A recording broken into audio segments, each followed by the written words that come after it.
J'ai besoin des acclamations des petits enfants. Vous dites tous les petits enfants acclamés pour le roi de la les petits enfants.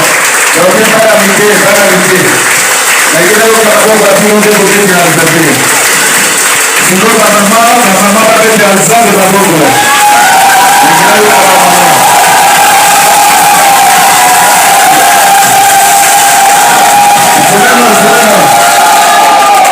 C'est la copine qui veut le faire, la copine à beaucoup. Et quand il y a quelqu'un, la maman peut mettre la canzone de la maman.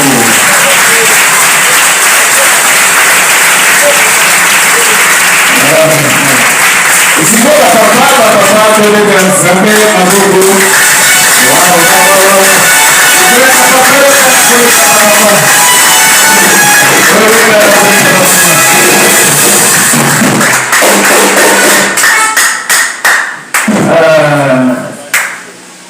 La maman nangira luka milulu oyo ekoningisa kombi ya Nzambe avant nabengisa mote aya kosala service nalingi naluka milulu bamama oyo pasola nzela Yesu akita mobima na yawe. Alleluya.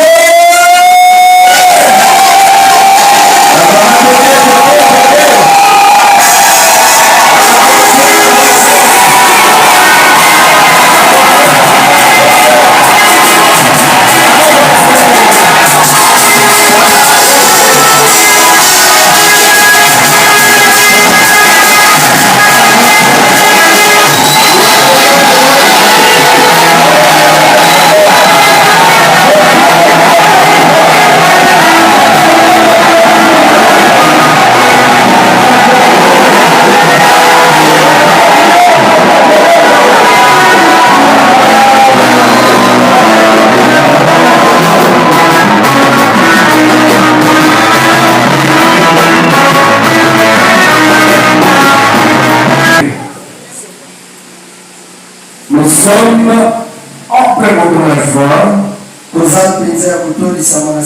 En cette deuxième soirée de notre assise concernant l'action évangélique qui est organisée par le ministère évangélique des femmes messagères.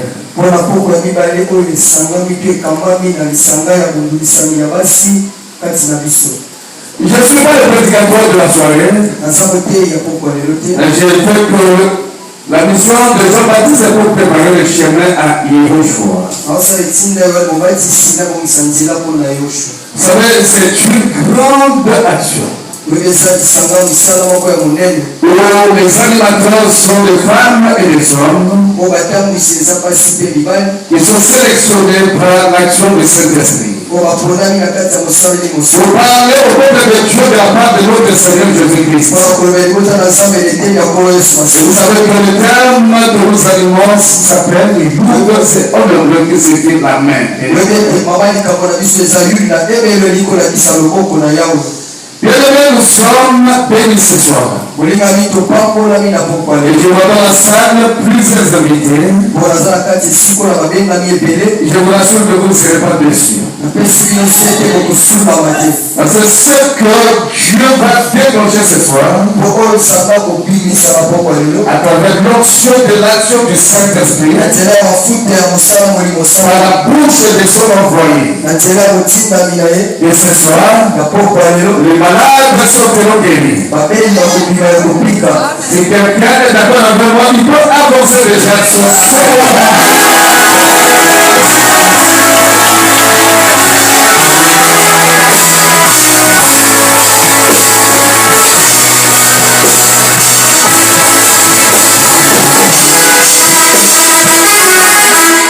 et j'ajoute que ces problèmes sortiront ici et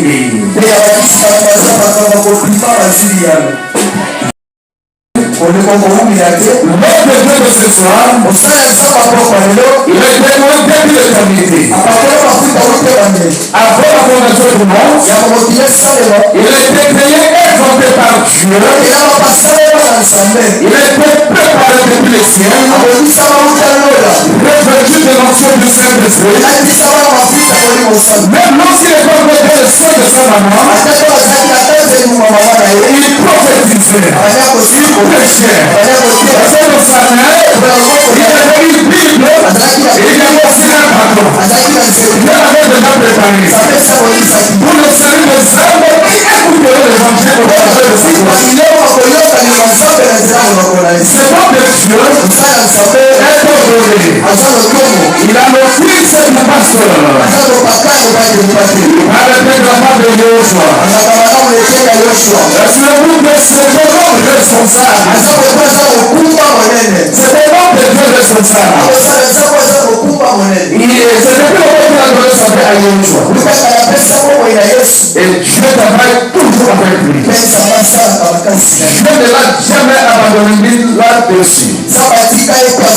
Ce qu'il dit, Dieu accomplissera. Parce que c'est un envoyé de Dieu. Il est marié père de plusieurs enfants. C'est lui qui dirige l'extension des Amédiques à Mokali. Et si vous voulez connaître son identité, il répond au nom de révérend pasteur qui parle du King de Christian.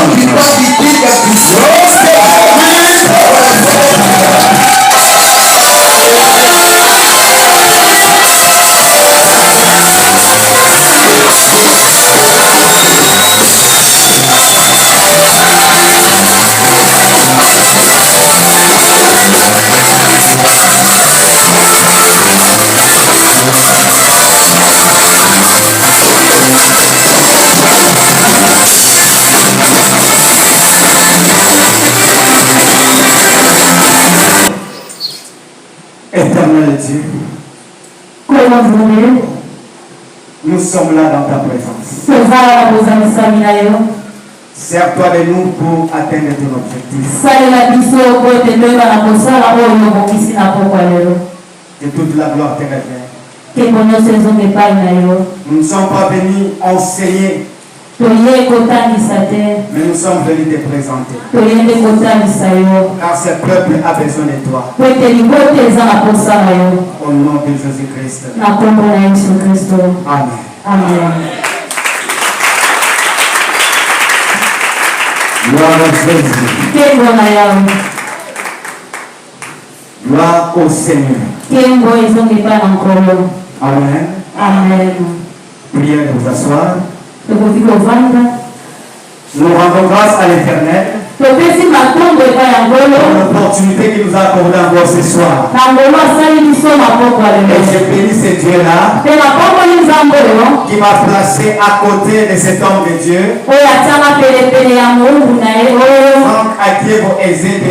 Franck Akiebo pour l'aiguisement de mon ministère,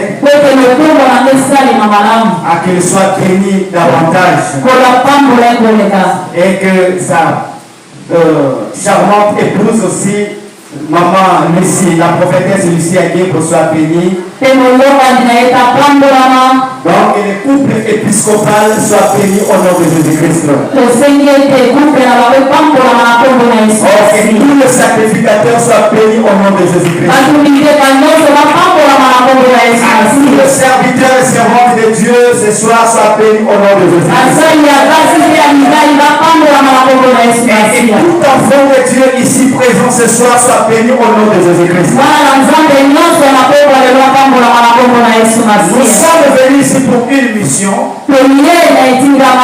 C'est une mission d'annoncer l'évangile de Jésus-Christ. Nous sommes dans une grande action évangélique qui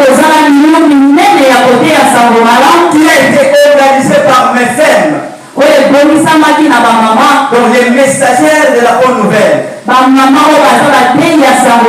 tout cas, que Dieu bénisse la coordinatrice de MEFM, ainsi que toute son équipe. J'ai béni tous celui qui est au service ce soir. Là, je ne peux pas oublier mon interprète. Amen. Amen. Nous sommes ici pour parler. Aujourd'hui, je ne suis pas venu comme un professeur d'hébreu. Moi, je ne suis pas un professeur d'hébreu. Je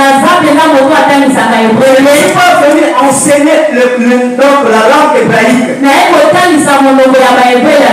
Amen. Amen. Mais je me sers de la langue hébraïque pour véhiculer le message que le Seigneur a mis en moi. Parce que nous parlons de Yud. Yud, c'est en hébreu. Je pense que la servante de Dieu qui a parlé hier ici, elle avait pris tout son temps pour nous expliquer, définir qu'est-ce que Yud.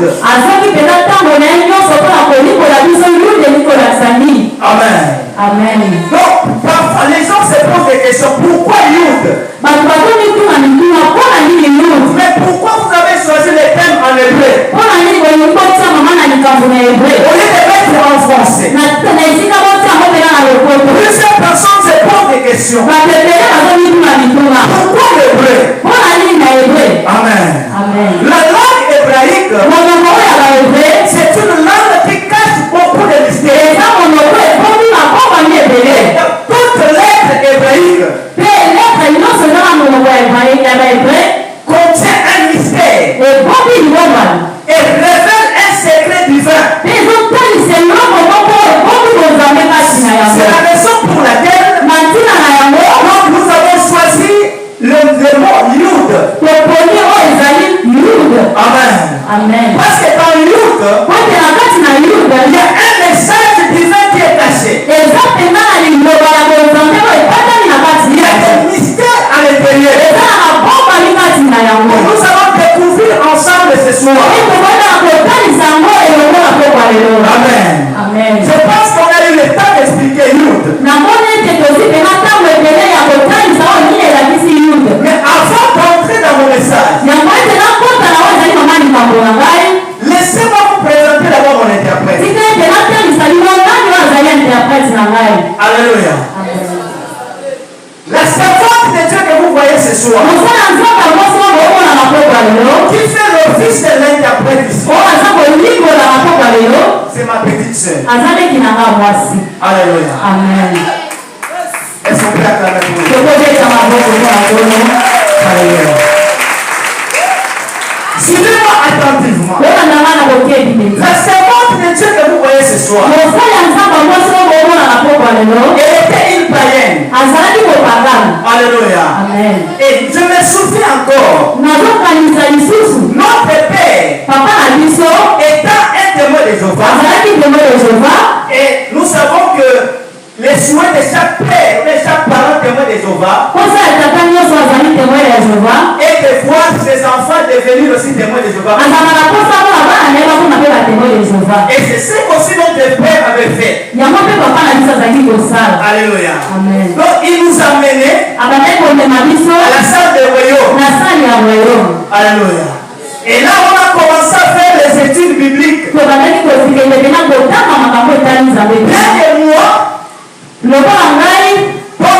C'était un peu difficile pour me convaincre. Je me souviens de toutes les années qu'on était avec mon père. Je m'étais rendu à la salle de royaume trop facilement. Alléluia. Amen. Parce que moi je ne priais pas. Je ne fréquentais même pas l'église.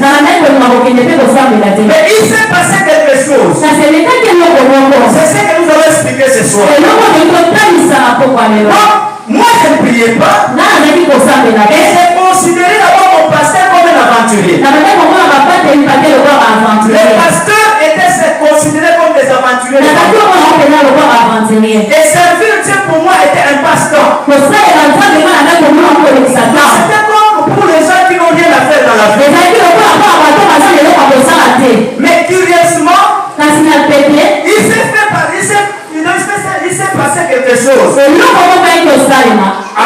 Amen. Quelle était la chose?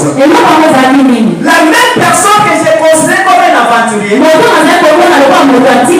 c'est par la même personne que le Seigneur Jésus m'avait gagné. Et que j'étais même baptisé donc. Et qui m'avait donné aussi l'ABC de l'évangile. Je puisse me convertir.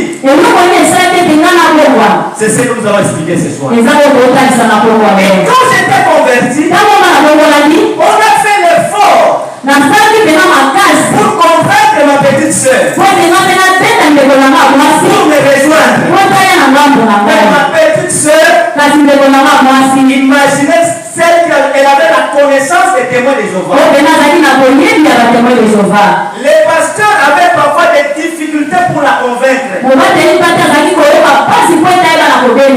parfois je me fâchais. Quand on l'invite à l'église, elle refusait. Alléluia. Et parfois j'étais énervé. Je me disais ceci. Je dois commencer d'abord à la torturer, à la priver de l'argent. Quand elle va commencer à souffrir, c'est alors qu'elle me suivra. On avait tout fait. On n'a pas pu convaincre la sœur que vous voyez. Alléluia. Mais je me souviens un jour, quand il y avait la projection des films nigériens, ce n'est pas comme aujourd'hui. Alléluia. Les films nigériens étaient des films éducatifs. C'était conçu dans le but de l'évangélisation.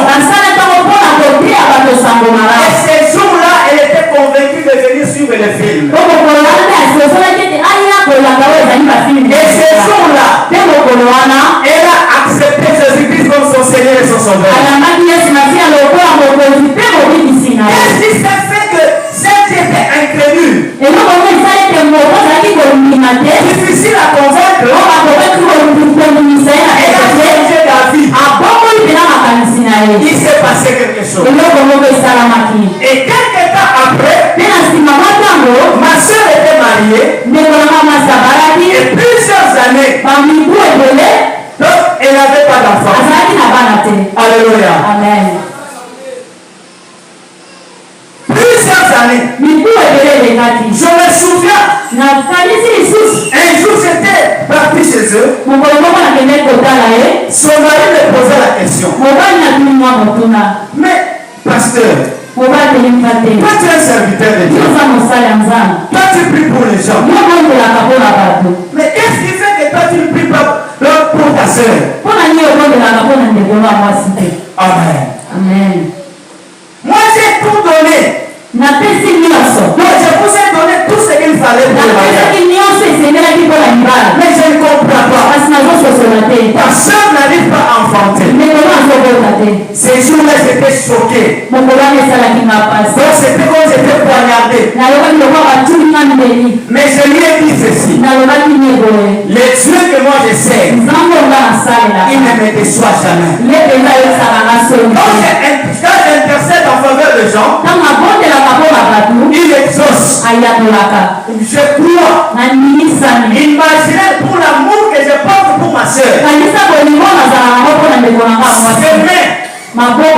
Porteront les enfants. Son ventre portera les enfants. C'est la réponse que j'avais donnée à son mari. Alléluia. Plusieurs années dans la stérilité. Aujourd'hui, elle est mère des enfants. Alléluia. Il s'est fait passer quelque chose. Donc c'est un témoignage comme vous voyez comme ça. Qu'est-ce qui s'est passé? Il y a eu l'intervention de Lourdes. C'est la raison pour laquelle je suis venu vous présenter Lourdes. C'est que Lourdes est capable d'accomplir la vie du monde. Nous avons parlé de Lourdes. Lourdes c'est de la racine hébraïque Yad. Alléluia. Et cela signifie quoi?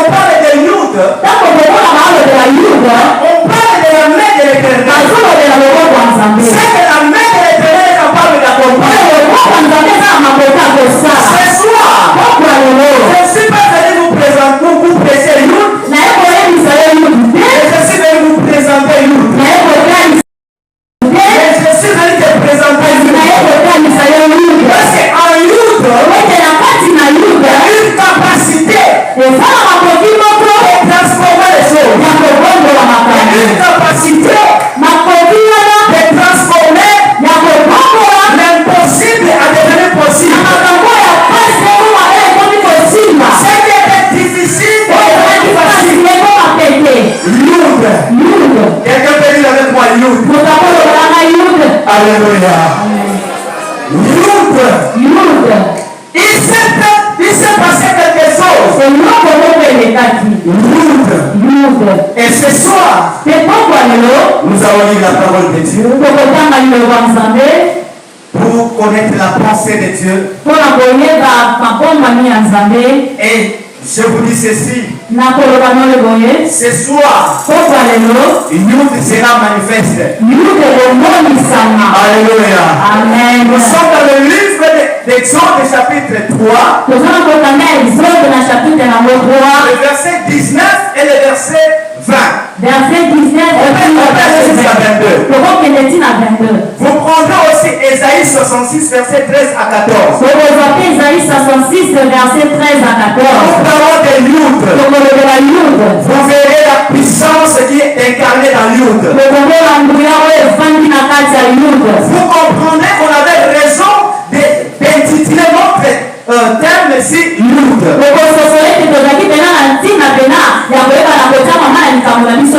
Est-ce qu'il y a un lecteur qui peut nous aider rapidement? Parce qu'on n'a pas assez de temps.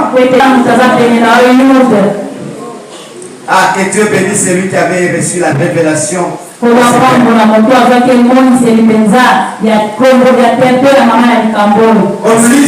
Nous sommes dans Exode chapitre 3, le verset 19. Yes.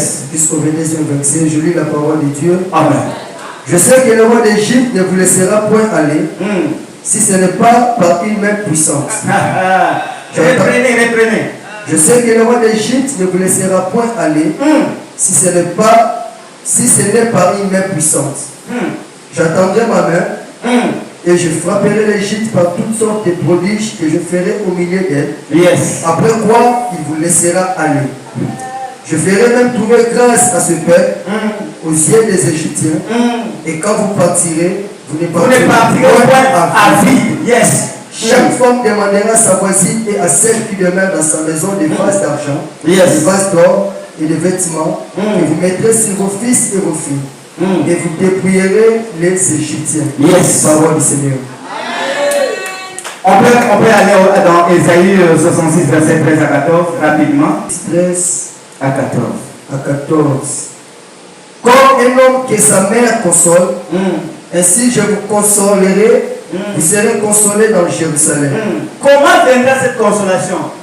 Vous le verrez, et votre cœur sera dans la joie. Yes. Et vos os répondront de la vigueur comme l'herbe. Vous verrez quoi? L'Éternel manifestera sa puissance envers ses serviteurs. Yes. L'Éternel manifestera quoi? Sa puissance envers ses serviteurs. Yes. Mais il fera sentir sa colère et ses ennemis. Gloire. Est-ce qu'on peut acclamer encore? Dans le passage d'Exode chapitre 3, verset 19 à 22, là c'est l'Éternel qui parle. L'Éternel a choisi Moïse pour libérer les peuples qui étaient en captivité en Égypte. Il choisit Moshe. Alléluia. Et il lui dit que je t'envoie. Va vers Pharaon. Pour libérer mon peuple. Je dis à quelqu'un, pour toute personne, il y a un Canaan. Ah, tu n'as pas bien entendu. Je dis que pour toute personne, pour tout enfant de Dieu, il y a un Canaan. Dieu a vu la souffrance de son peuple.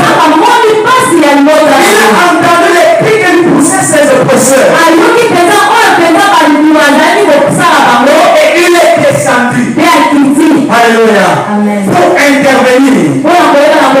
Et quand il est descendu, il a confié la mission à Moshe.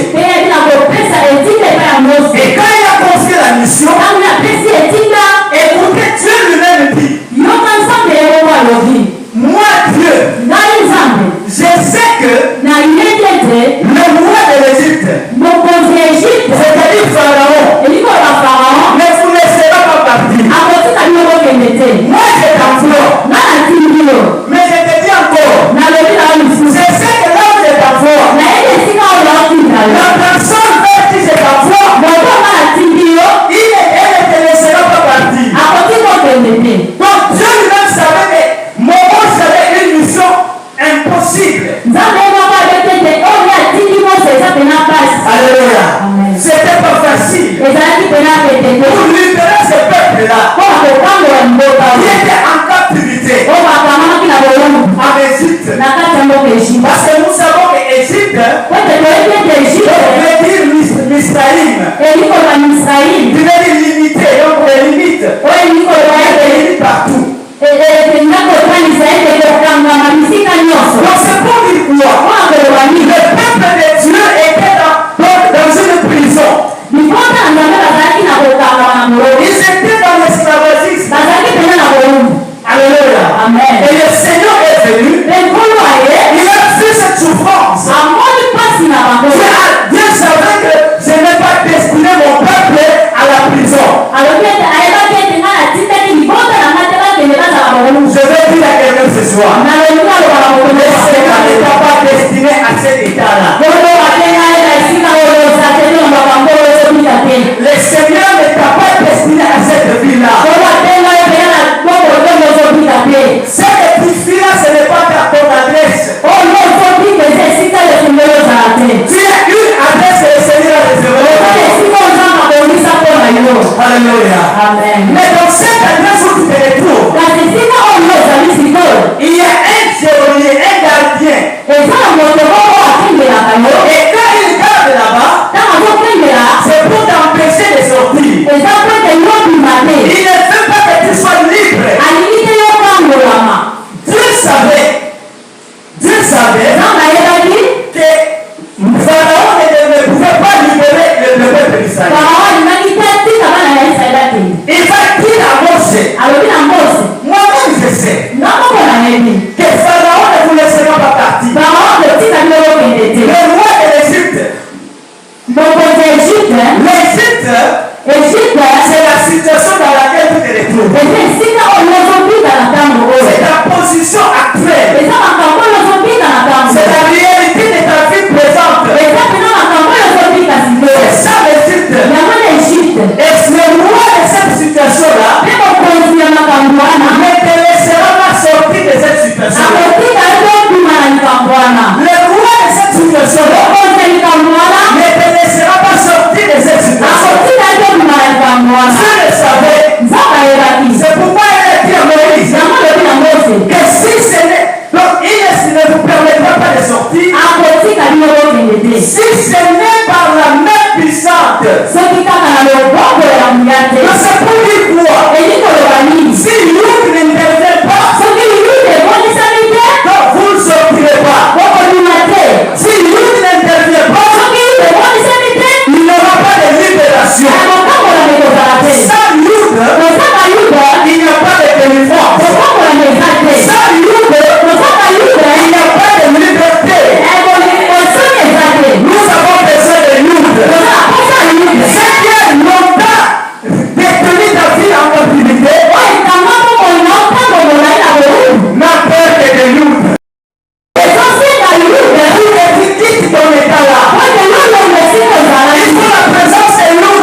deuxièmement, il y a troisièmement, il y a quatrièmement, et ainsi de suite. Mais toi tu continues à chercher premièrement. Depuis que tu as commencé, c'est ainsi que ta vie reste toujours stagnante. Alléluia. Amen. Mais l'homme de Dieu, dans ses deux mains, dans ses potes, il y a une longue vie. Et dans sa main gauche, il y a la richesse et la gloire. Dans sa droite, il y a une longue vie. Ici est une personne. Il s'appelle Jésus-Christ. C'est la raison pour laquelle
la puissance de l'éternel. C'est ça qu'a le bon bien ensemble. La pauvreté.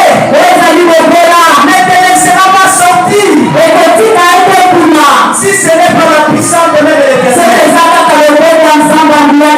Ce soir, est-ce qu'il y a quelqu'un qui se sent coincé quelque part? Qui se sent donc en captivité? Il n'est pas libre. Cette maladie-là ne te quittera pas.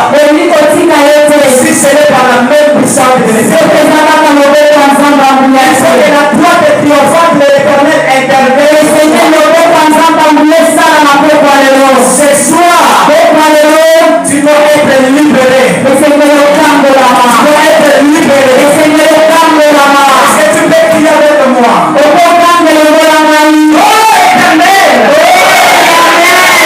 Étends ta main sur ma vie ce soir. Oh, éternel. Considère ma souffrance. Oh, éternel. Étends ta main sur moi. J'ai besoin de l'intervention. Et ta droite triomphante.